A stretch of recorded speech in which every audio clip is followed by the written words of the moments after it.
Bonjour à tous, j'espère que vous allez bien. Bienvenue à Samui et bienvenue dans cette nouvelle vidéo où je vais vous montrer la villa à Samui complètement terminée. L'extérieur, le rooftop qu'on a refait, l'ameublement qu'on a fait. J'ai 30 minutes devant moi avant qu'il y ait un check-in. J'ai pas fait la vidéo avant simplement parce que dès le moment où on l'a mis sur le marché, elle est tout de suite partie en location. C'était assez impressionnant, il y a une demande assez forte à Samui. On voit déjà que l'ameublement qu'on a fait, ce type de design un peu spéciaux pour cacher les murs et avoir un style un peu particulier et des photos qui rendent bien, je vais vous faire passer tout de suite quelques photos à l'écran, permet en fait d'avoir une super attractivité sur les plateformes telles que Airbnb. Et en fait, même si la saison n'est pas forcément la plus haute, on fait généralement partie des premières villas qui sont choisies, des premières villas qui sont réservées, même si le marché est un peu calme quand on a un beau design.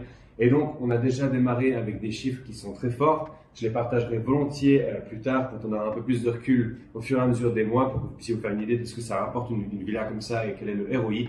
Donc, je ne vais pas tarder, je vais vous emmener tout de suite faire un tour de la villa pour vous montrer un peu tout ça avant que les clients arrivent. Nous voilà donc ici dans le salon cuisine avec cette magnifique table que j'ai déjà montrée dans un épisode précédent. Cette fois-ci, on a bien terminé tout le built-in. On a mis une télé de 75 pouces, comme disent les Français, on dirait 75 en Suisse. Alors comme d'habitude, il y a des interrupteurs avec des LED qui font très bizarre sur la caméra, qui évidemment, vous pouvez l'imaginer, ne font pas l'effet discothèque en vrai, c'est juste le rendu visuel, donc je l'éteins, histoire de ne pas perturber l'image. Un petit style un peu sympa, c'est très photogénique, on a mis la table comme ça pour qu'on ait un grand angle ouvert et qu'on puisse en fait faire des grandes photos comme ça qui rendent très bien pour Airbnb et voir un peu l'ensemble de la pièce d'un coup, avec un petit peu de décoration simple. Ici, on avait les tiroirs en plastique, donc ça c'est parti en teak wood, donc c'est juste un bois de bonne qualité qui donne un bon rendu visuel. Et puis c'est vrai que c'est beaucoup plus joli finalement d'avoir du vrai bois que d'avoir du plastique, donc on ne regrette pas d'avoir fait cette modification. Petit lave-vaisselle pour les fainéants en vacances, c'est parfait, les fainéants comme moi, avec un four, de quoi cuisiner. Une cuisine très basique, on a juste accroché ça aussi pour un petit peu plus d'espace de rangement. Rien d'extraordinaire jusque là. Ensuite, je vous emmène donc dans la petite salle de bain, qui est en fait la salle de bain de cette chambre, qui est partagée du coup avec la salle de bain de la chambre du milieu, vu qu'il n'y a que 2 salles de bain pour 3 chambres. Un des rares petits défauts de cette villa. Une fausse plante pour que ça dure. Et puis ça, je vous ai déjà montré, donc je vais pas insister. Si vous voulez voir la vidéo en entier, il y a la vidéo précédente, vous aurez tout le même contenu pour l'intérieur de la villa avant qu'elle soit un peu finie. Et ici, voilà donc la chambre du milieu avec le lit supplémentaire pour qu'on puisse accueillir 7 personnes. Ici, on dirait que les LED en vidéo fonctionnent, donc vous pouvez vous imaginer à quoi ça ressemble dans le salon, pardon. Toutes les armoires sont donc sur mesure, c'est du built-in, ça c'est vraiment l'avantage en termes de solidité. Pas moyen de déplacer l'armoire, les étagères sont construites dedans. Avec quelques petites décorations simples, une petite télé pour regarder Netflix dans le lit avec sa copine, une petite décoration, un vase, et puis un accès direct à l'extérieur, la piscine, la terrasse et le rooftop que je vais vous montrer tout de suite. Donc, de retour au salon, en route pour la chambre du milieu. Alors, dans la vidéo précédente, j'avais discuté de faire une fenêtre ici.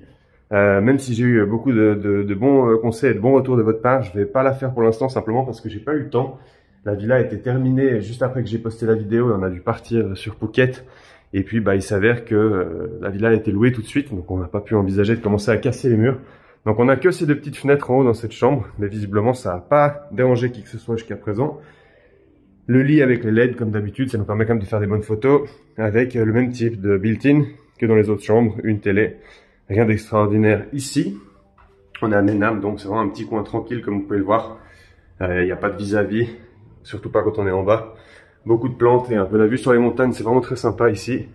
Et la master bedroom, donc la salle de bain que vous avez déjà vue.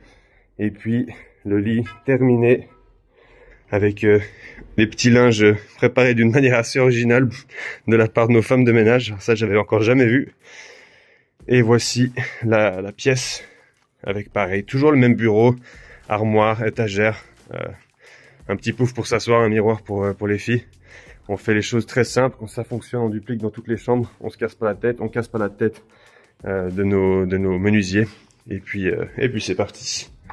Je vous emmène maintenant sur le fameux rooftop qui est terminé et qui est magnifique. Donc la terrasse, je l'ai déjà montré, il y a juste un petit peu plus de décoration qu'avant. Mais le rendu est le même, on a les lampes maintenant sous les plantes. Donc le soir en fait, les plantes elles sont éclairées, c'est magnifique. Ici, donc, on a fait faire ce pot en plus qui casse le blanc en fait, puis qui fait juste une bonne continuité avec le mur. Les plantes ont déjà bien poussé et je me réjouis qu'elles montent jusqu'en haut du blanc et qu'on voit plus la transition en fait entre le mur blanc et le Shera Wood. Comme ça, ce sera plus fluide et plus joli. Tout ça, c'est du simple, efficace et pas cher, mais le rendu final est top. Ici, on a un petit drain en fait derrière le pot. La terre, elle sort là-dessous avec l'eau. Enfin, la terre est pas censée sortir, mais enfin bref. Ça draine comme ça l'eau quand on arrose, elle part par là-bas et puis les plantes se portent bien. Et puis voilà la terrasse avec beaucoup d'espace. Je pense que je vais encore acheter un petit canapé pour mettre ici et bien finaliser l'utilisation de la villa.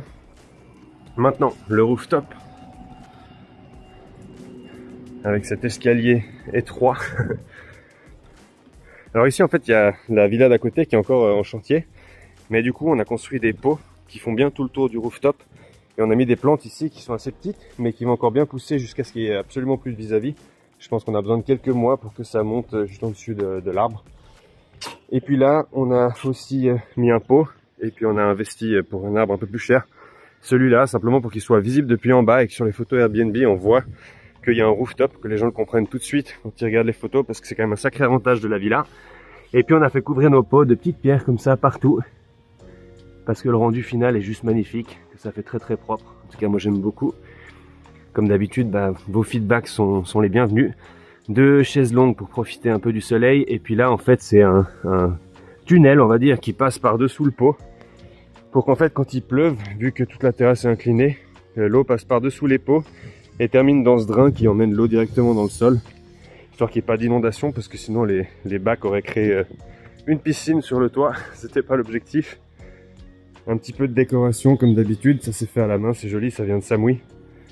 Et puis notre magnifique sala qui a été construit par notre très cher Jérôme, avec une isolation thermique dans le toit. Donc en fait vous venez ici et même si c'est ouvert, en fait il n'y a pas l'effet four, ce qui est fort agréable.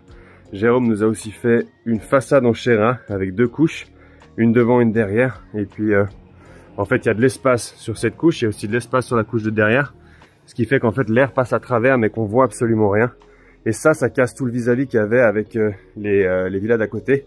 On peut vous faire passer sur la vidéo comment c'était avant pour que vous voyez comment le vis-à-vis a été éliminé. Donc en fait là-bas on voit plus rien. La villa qui est ici on la verra bientôt plus. Il faut que les plantes prennent encore un petit peu.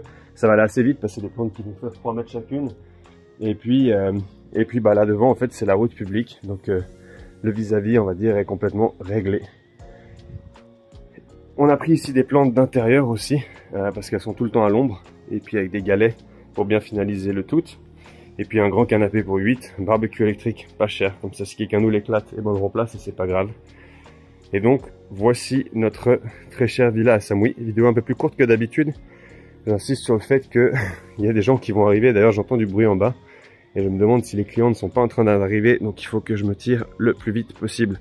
Je vous souhaite une excellente journée, et à tout bientôt dans une prochaine vidéo.